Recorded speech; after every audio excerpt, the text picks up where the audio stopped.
प्रिय बच्चों, पिछली वीडियो के अंतर्गत हमने गुप्त काल का स्वर्ण युग के बारे में अध्ययन किया और उसमें केवल हमने 2 पॉइंट पढ़े थे। एक तो राजनीतिक एकता की स्थापना,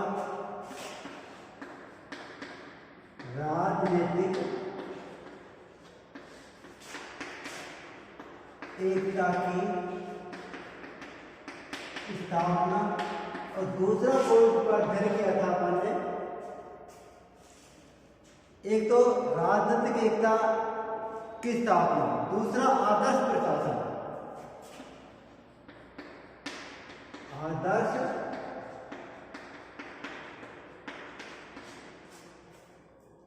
आदर्श प्रशासन, इसके बारे में हमने पिछली वीडियो में अध्ययन किया।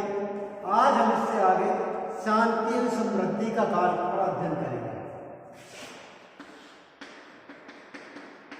शांति व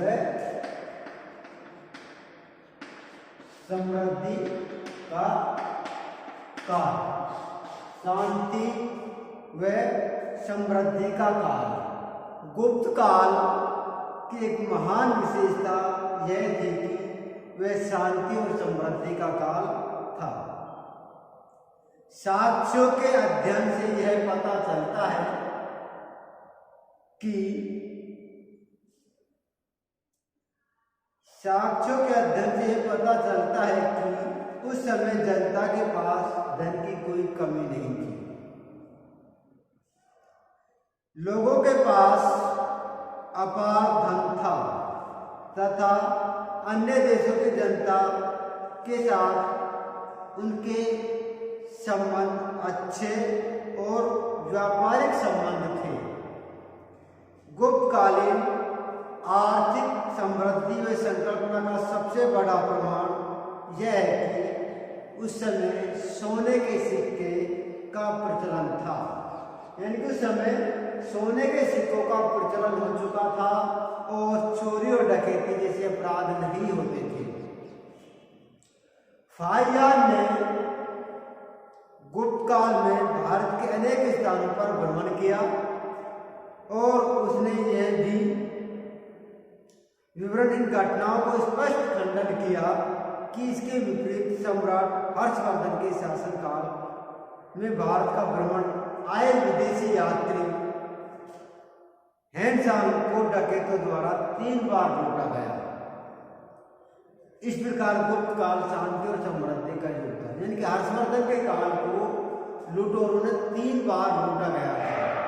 चीनी यात्री हैंडसांग ने कहा है कि उसको यहाँ के लोगों ने 3 बार लूटा, लेकिन गुप्त काल में जब फाहियान भारत में आया तो उस समय इस प्रकार की कोई घटना उसके साथ नहीं घटी, जिससे हमें पता चलता है कि वह शांति और समृद्धि का काल था। चौथा है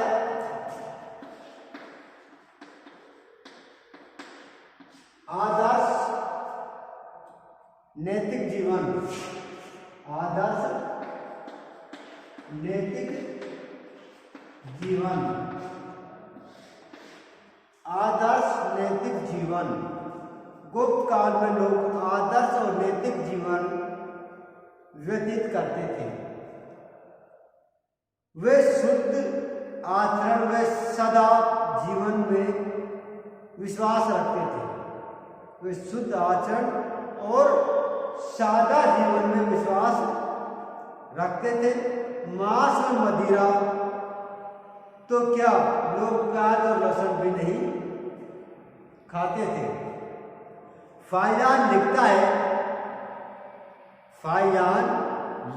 है कि संपूर्ण देश में लोग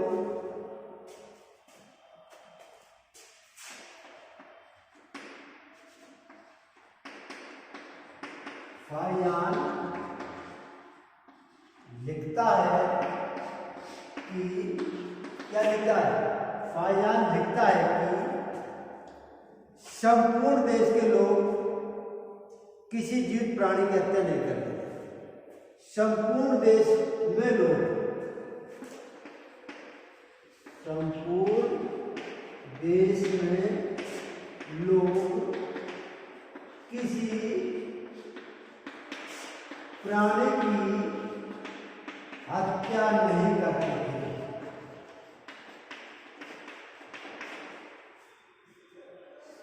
हत्या नहीं करते थे।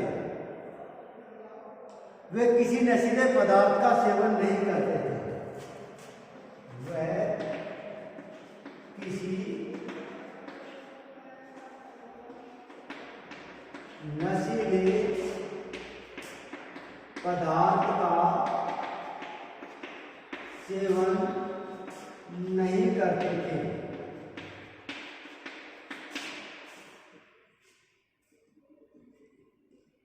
प्याज और लहसुन का प्रयोग नहीं करते थे। प्याज व लहसुन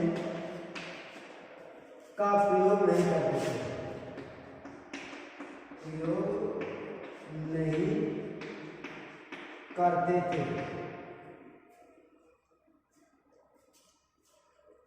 सुअर तथा मुर्गी नहीं पालते थे।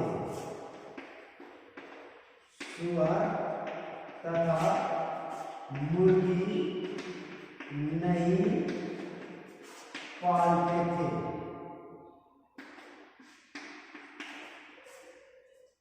पूरे बाजार में एक भी मांस की दुकान नहीं थी। पूरे बाजार में एक भी मांस की दुकान नहीं थी।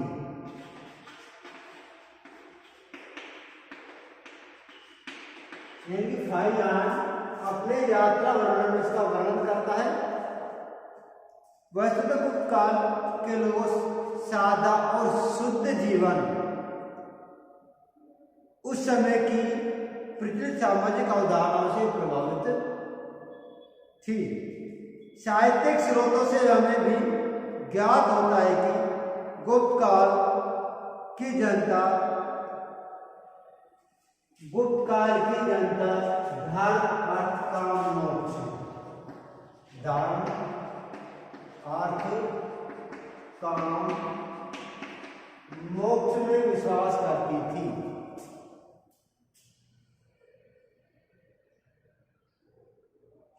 इन्हीं सिद्धांतों से प्रेरित होकर लोगों ने अनेक जन कल्याण कार्य किए। यात्रियों की सुविधा के लिए सड़कों के किनारे धर्मशालाएं बनवाई। उस युग में अतिथियों और साधु संतों का बहुत आदर था। लोग बड़ी श्रद्धा के साथ उनके जीवन, उनको भोजन और कपड़ा प्रदान करते थे। धनवान व्यक्तियों ने निर्धन जनता को सुविधाओं के लिए चिकित्सालय बनवाए। तुम देखते हैं कि उस समय का जो काल था वो आदर्श नैतिक जीवन से संबंधित था।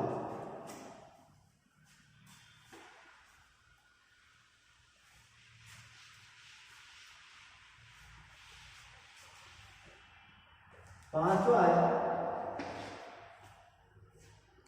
हिंदू धर्म का पुनरुत्थान। हिंदू धर्म का पुनरुत्थान। हिंदू धर्म का पुनरुत्थान। मौर्य सम्राट अशोक ने बौद्ध धर्म को स्वीकार कर लिया था और बौद्ध धर्म स्वीकार करने के बाद उसने बौद्ध धर्म का प्रचार प्रसार किया। और उस समय बौद्ध धर्म उसकी सर्वोत्कृष्ट स्थिति में पहुंच गया था। सम्राट अशोक के समय में उसने धर्म प्रचार भी किया था।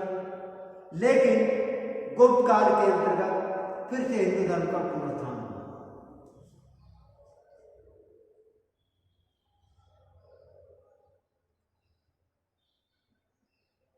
गुप्त वंश की स्थापना के साथ ही रुक गया बौद्ध धर्म और गुप्त वंश के सम्राट वैष्णव धर्मावलंबी थे।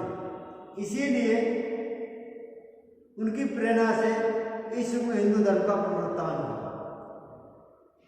इस धर्म की प्राचीन प्रतिष्ठा को पुनर्स्थापित किया गया। गुप्त शासकों ने अश्वमेध यज्ञ, वैदिक कर्मकांडों को पुनः प्रारंभ किया। विष्णु शिव के अनेक मंदिरों का निर्माण हुआ। यानी कि जब अनेक मंदिर बनाए जाने लगे, विष्णु और शिव के अनेक मंदिरों धर्म के प्रति लोगों में खोई हुई प्रतिष्ठा पुनः उत्पन्न हुई थी। गुप्त सम्राटों ने आर्य संस्कृति और सभ्यता को सर्वोत्तमता प्रदान की। वैदिक धर्म और संस्कृति की रक्षा के लिए अनेक अथक प्रयास किए। इसके फलस्वरूप हिंदू धर्म एक बार पुनः अपनी खोई प्रतिष्ठा में सफल हो, क्योंकि हिंदू धर्म के अंतर्गत बौद्ध धर्म ने स्वीकार किया, बौद्ध मठ बनाए जाने लगे और हिंदू धर्म का और कोई ध्यान नहीं दिया गया। तो इसके बाद में गुप्त शासकों ने हिंदू धर्म की ओर ध्यान दिया और उनको अपनी ओर आकर्षित करने का प्रयास किया। अगला है छठा,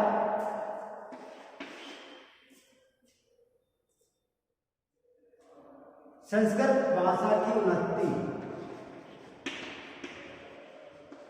संस्कृत भाषा की उन्नति यानी कि हमने देखा कि मौर्य सम्राट अशोक के समय में पाली भाषा पर ज़्यादा ध्यान दिया गया था, लेकिन गुप्त काल में संस्कृत भाषा की ओर विशेष ध्यान दिया गया था। इसके फलस्वरूप संस्कृत भाषा में पर्याप्त प्रगति हुई।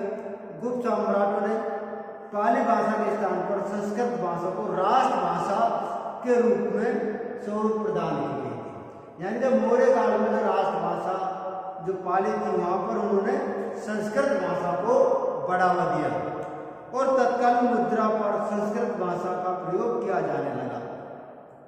सम्राटों से प्रेरणा पाकर बहुत से विद्वानों ने संस्कृत भाषा में अनेक पुस्तकों व ग्रंथों की रचना करके इस भाषा के विकास में अपना बहुमूल्य योगदान दिया। इस भाषा के प्रसार और प्रभाव इतना अधिक बढ़ गया कि बौद्ध मठों में भी संस्कृत भाषाओं में शिक्षा प्रदान की जाने लगी और यही कारण है कि गुप्त काल को हिंदू नवचेतना का काल माना जाता है। अगला साहित्यिक उन्नति, सातवां साहित्यिक उन्नति।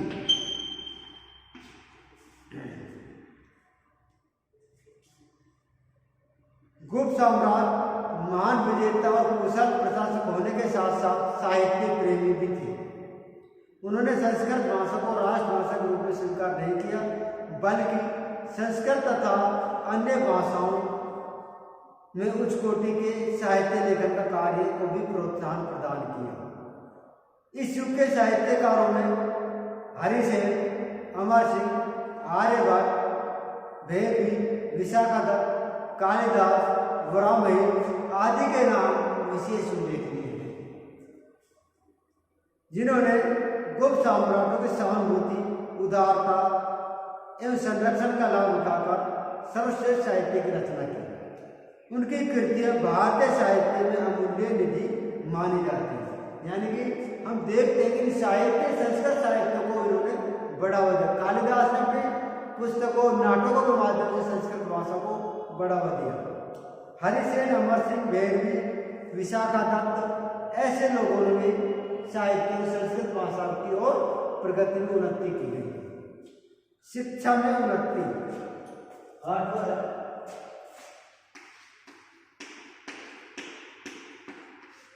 शिक्षा में उन्नति। गुप्त सम्राट ने केवल साहित्य में रुचि रखते थे, अपितु स्वयं महान विद्वान और शिक्षा शास्त्री थे।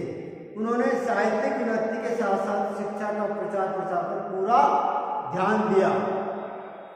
उनके प्रयास से ही इस युग में अनेक विश्वविद्यालयों की स्थापना की गई, जिनमें तक्षशिला और नालंदा विश्वविद्यालय सर्वाधिक प्रसिद्ध है।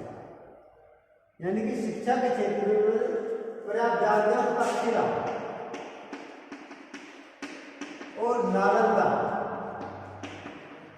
विश्वविद्यालय उस समय के महत्वपूर्ण विश्वविद्यालय में माना जाता है। इन विश्वविद्यालय शिक्षा का विशाल केंद्र समझा जाता था। भारत के विभिन्न भागों से विद्यार्थी यहाँ पर विद्यादान करते थे और विश्व के अन्य देशों के विद्यार्थी भी विद्या प्राप्त करने की जिज्ञासा लेकर इस विद्यालय में आते थे। इनके अतिरिक्त पाटलिपुत्र वल्लभी में शिक्षा का केंद्र था। इनके अतिरिक्त पाटलिपुत्र और वल्लभी भी शिक्षा का महत्वपूर्ण केंद्र था। नालंदा विश्वविद्यालय की स्थापना कुमारगुप्त के शासनकाल में हुई थी। अब है विज्ञान की उन्नति।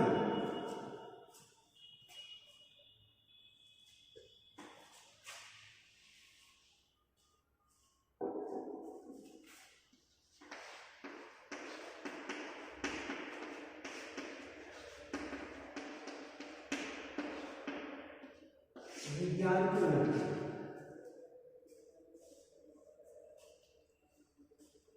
गुप्त साम्राज्य के शासनकाल में शिक्षा और साहित्य के साथ साथ विज्ञान में पर्याप्त उन्नति हुई। इस युग का सर्वश्रेष्ठ प्रसिद्ध वैज्ञानिक आर्यभट्ट है। सर्वश्रेष्ठ वैज्ञानिक कौन है? आर्यभट्ट।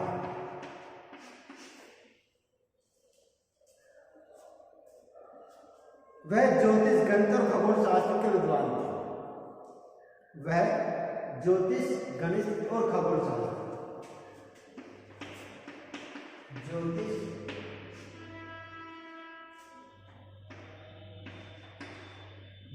गणित और खगोल शास्त्र,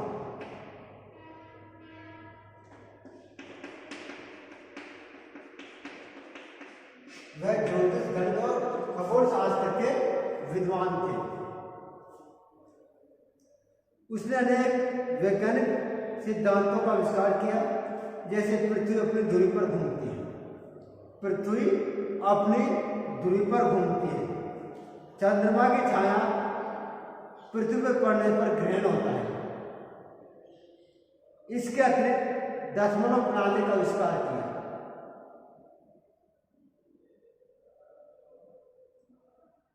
जो आजकल गणित और दैनिक जीवन का आधार है।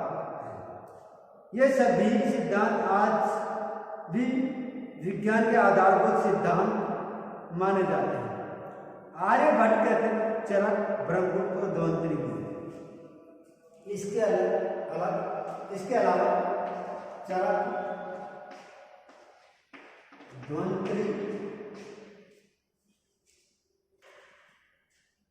और ब्रह्मगुप्त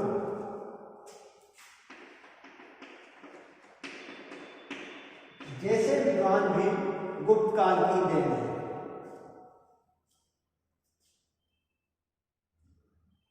उन्होंने आयुर्विज्ञान के क्षेत्र में आविष्कार किया, जो आज केवल भारत में बल्कि विश्व के चिकित्सा विज्ञान के लिए उपयोग में माने जाते हैं।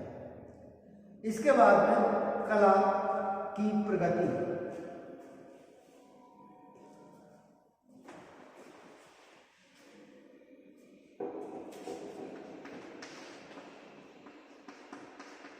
कला की प्रगति।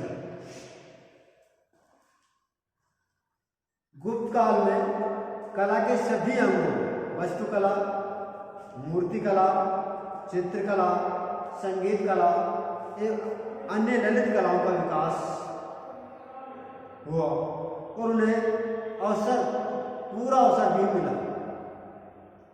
गुप्त साम्राज्य कला प्रेमी थे। सम्राट चंद्रगुप्त को संगीत और काव्य रचना में गहरी रुचि थी।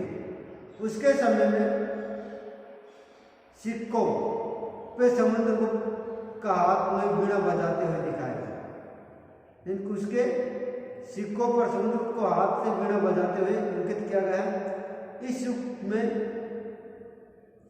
कला राजमहलों तक ही सीमित नहीं रही, बल्कि वह विकसित होकर गरीबों की झोपड़ी तक पहुंचने लगी। विभिन्न प्रकार की मूर्तियां, भवन, गुफाएं, स्तूप, स्तंभ आदि का निर्माण कुशल कारीगरों द्वारा किया गया था। इतना ही नहीं, कलाकृतियों का आकर्षक सौंदर्य बनाने के चतुर चित्रकारों की तुलिकाओं ने अपना अपूर्ण कौशल दिखाया। दिल्ली के पास मेहरौली नामक स्थान पर स्थित विशाल लोहा स्तंभ, अजंता, बाग, एलोरा की गुफाएं, विभिन्न स्थानों पर आकर्षक मूर्तियां गुप्त कला को विकसित दिशा का बोध कराती है। मेहरौली का लोहा स्तंभ में की गई पॉलिश हजारों वर्ष व्यतीत हो जाने के बावजूद भी दर्शकों को, कला प्रेमियों का ध्यान आकर्षित कर लेती है। इसे देखकर कहा जाता है कि गुप्त काल का स्वर्ण विकास के साथ साथ सभी अंगों को उत्कृष्ट उभारा। यानी कि जो लोहा स्तंभ है, मेहरौली का लोहा स्तंभ, उस पर आज तक भी जंग नहीं लगा। इससे पता चलता है कि उस समय के जो कलाकार थे उन्होंने अपनी कला के माध्यम से इस प्रकार के रंगों का और पॉलिश का प्रयोग किया गया था, जो उसको किसी प्रकार का जंग नहीं लगा, लेकिन उस पर आज भी उसे खड़ा है जैसे उस समय खड़ा हुआ था। इस प्रकार हम कह सकते हैं कि गुप्त काल भारतीय इतिहास का एक ऐसा युग था जिसमें भारतीय राजनीतिक, धर्म, कला, साहित्य, शिक्षा के प्रशासन के सभी क्षेत्रों में क्रांतिकारी परिवर्तन हुए। इसलिए इस युग को भारतीय इतिहास का स्वर्ण युग कहना सर्वतोपयुक्त है। इसी युग की प्रशंसा करते हुए डॉक्टर मजूमदार ने लिखा है, गुप्त काल को भारतीय इतिहास का स्वर्ण युग की संज्ञा दी जाती है, जो सर्वदा उपयुक्त है। इस युग में भारतीय बौद्धिकता, कला, विज्ञान, साहित्य सभी क्षेत्रों में उच्चतम शिखर पर पहुंच गई थी तथा भारतीय संस्कृति अपूर्ण विकास हुआ, जिसके आगे आने वाली युगों पर गहरा प्रभाव पड़ा था। इसके बाद में यानी कि जो हमारा गुप्त काल है का स्वर्ण युग यहीं पर समाप्त होता है।